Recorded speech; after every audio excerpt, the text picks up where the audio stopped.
Next, we have Fran Becker.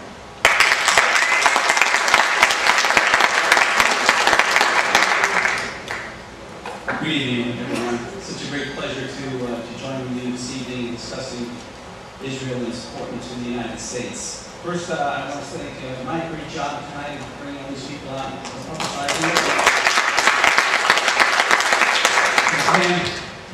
Thank you for your wonderful speech tonight and for being the amazing conservative that you are. And you're looking good in person.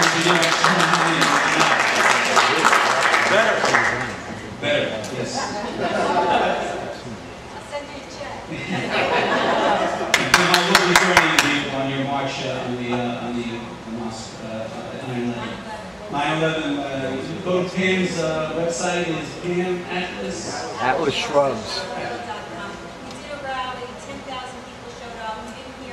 I was there. We'll be there again, a solemn service on 9/11, because they plan to open the triumphal mosque on the cherished site of Concord land on September 11, 2011. I'm stealing your time.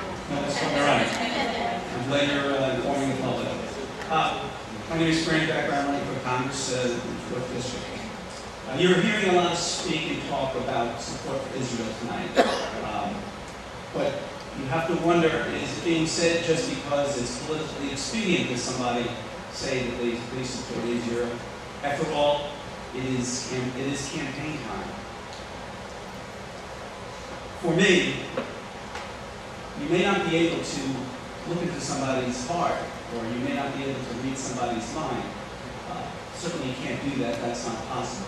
But you can determine who that person are and the words they may be saying as to being true, if you see or try to understand or find out about a person's background. And if you were to look into my background, you know that I grew up in Limbrook in a family that raised me to be a man of faith.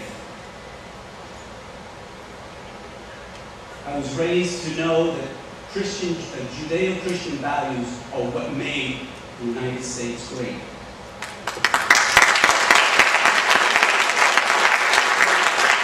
When I went to high school, in Limbrook High School, better than half the students there were Jewish. And I had the blessing of having many, many Jewish friends in high school. They came to we went to their bar mitzvahs and bat mitzvahs, and they came to our confirmations. And it was then that my journey to understanding and appreciating the Judeo portion of the Judeo-Christian traditions and values began for me. And it was at that time also that I started to understand that not only was there a spiritual connection between Jews and Christians, but there was a strategic, very important relationship between the United States and Israel. I don't think, if I'm fortunate enough to be elected, that it's just good enough to go to Washington just to support some bills and even to fight for Israel. If I'm fortunate enough to be elected, I think that it's my obligation and it's for me, my personal mission to do far more than that. My mission will be to help to reach out to other members of Congress who may not have grown up, and Senate, who may not have had the same wonderful experience that I did growing up and understanding the great Jewish traditions that this country values and has been so much a part of this nation. I will help other members understand that aid to Israel, the billions of dollars that we provide for them each and every year, benefits not only Israel, but benefits the United States of America.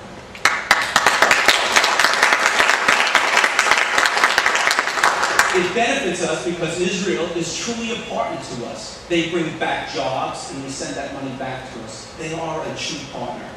I will help and work to help others in the House and in Washington understand that the flotilla crisis was simply a sham. I'll help them also understand that the United States the United Nations and its investigation of Israel in the current war was also a sham. And once again, all the United States intentions, the United Nations intentions is doing is to try to belittle and make Israel look bad in the rest of the world. And I support the bill that Peter King proposed. That would actually, why not pull the funding and get out from underneath? I don't care what AIPAC says. It's totally ridiculous.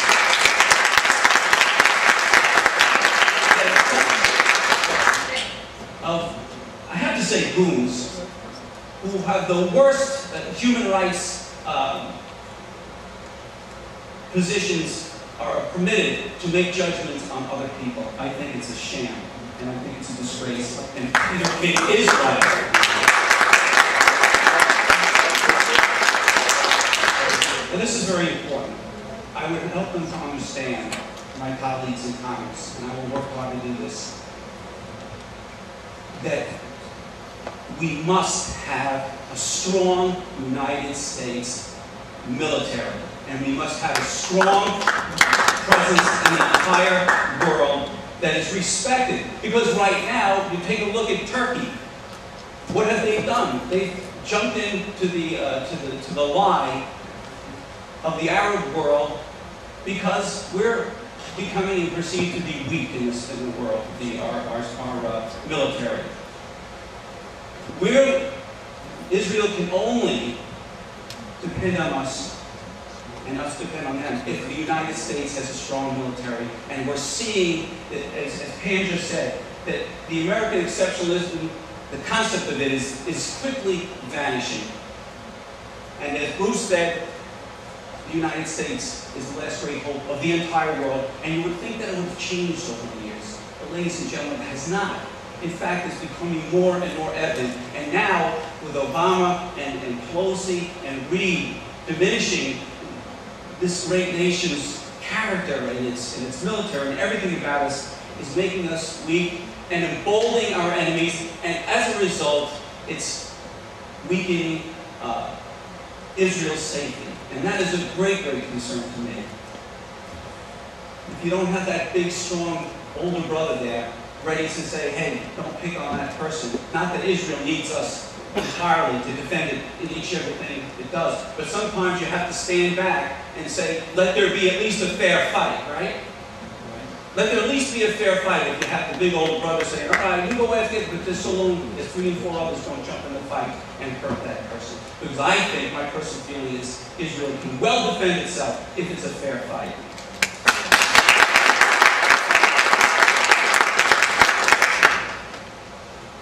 There's one other thing that's, in my opinion, critically important. We're seeing a financial collapse in our nation.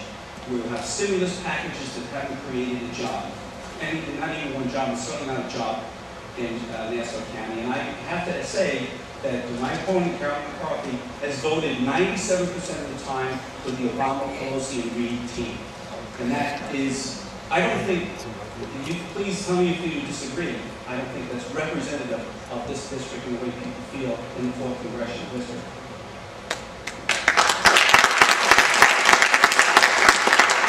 What I'm saying though is, if America, there was my daughter who was helping me with my campaign, I love her. It's wonderful to have the internet because she's out in California and she's constantly sending me articles, and she's also helping me with Facebook, which I have no idea what to do. I even said, you got a friend down, and they said, oh, Dad, please, it's terrible. It's not that, that's not what it is.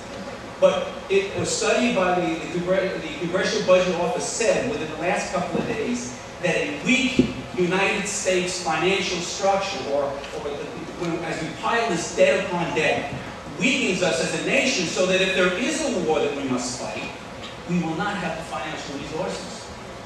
So we're heading through very, very difficult times. And of course, if I were so lucky to be your representative in Congress, one thing that I believe in is very core of myself, and I explain to you from where I came from, and why I feel the way I do, and why I feel so passionate about Israel and the Judaic traditions. I firmly believe that the sooner the better, that we make Jerusalem the capital of Israel, the better. And I will go to Washington. Beautifully said, the undivided eternal capital of Israel, Jerusalem, which is very, very significant to me. Certainly, if you read the Bible as I do, that's every morning. It's very, very powerful. So, I just want to mention one other thing. I've served in the Nassau County Legislature for 7 terms, and I've learned an awful lot. And one of the things that I've learned really how to fight. And I had to fight against tax increases over the past 8 terms, over and over again. I had to fight against increased spending. And then something came down the pipe called an energy tax. And this was an appalling thing to me in the sense that, now, this is a mixed story, so I'm Republican, the Democrats always claim that they're concerned about the minorities. But an energy tax was more damaging and more aggressive to the minority community than any tax that ever could have been imposed on this county. And I, together with my Republican colleagues, we fought and we repealed that energy tax. So what I'm suggesting to you is that I want to fight. I want to go down there. I want to fight in Washington for you, and of course, for the future of our country, as Pam so wonderfully expressed just moments ago, and you're doing a great job on the media in the air. Let me be the soldier, okay? You be the general. I'll go down there and I'll fight. And I just like to do, if I can wrap up, I don't know how much more time. I just want to once again, Howard Coppell is my fellow colleague in the National County. I could not finish without acknowledging Howard, because you and Howard have been great friends and resources to me, and taking me even further on that journey along understanding and appreciating Israel and the Jewish and Judeo-Christian traditions. Thank you, Howard. So I'll answer any questions. Hi. We in the 9/12 Tea Party movement pay special attention when people in Washington vote their conscience and not just party line. Mm-hmm. What do you say to Schumer and Ackerman and Gillibrand and Steve Israel and Bishop and McCarthy, all who have chosen to be very, very quiet when their leader, Obama, was incredibly rude to the Prime Minister of Israel, Prime Minister Netanyahu? I, like you, was appalled, and this was even before I had any inkling that I was going to run for Congress. I was absolutely appalled that when the Prime Minister of Israel comes over here in modern day language, he was Dist. I felt like I was living, and I said this before, like on another planet, in the Twilight Zone. To me, it's shameful. And I only can refer back to the fact that you look at people and you say, well, how were you raised? And where did you come from? And a lot of references that you made, Pam, to our current president speak to that. And all I can say is that you're tragic, because what amazes me, especially with the Democrat Party and Obama, is I think they're totally out of touch with us. I think they're totally out of touch with the people that they're supposed to represent. And I just, of course, like you're probably wondering, well, how can this be? How much longer can it go on? But I think, I congratulate the Tea Party people and becoming true activists.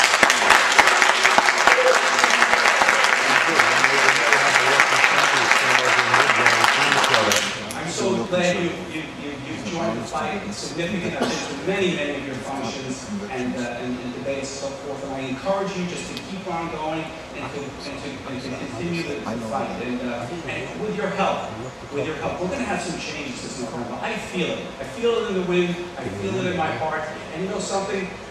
Failure is not an option. If we don't win in November, we will fail. We will fail. And that can't happen.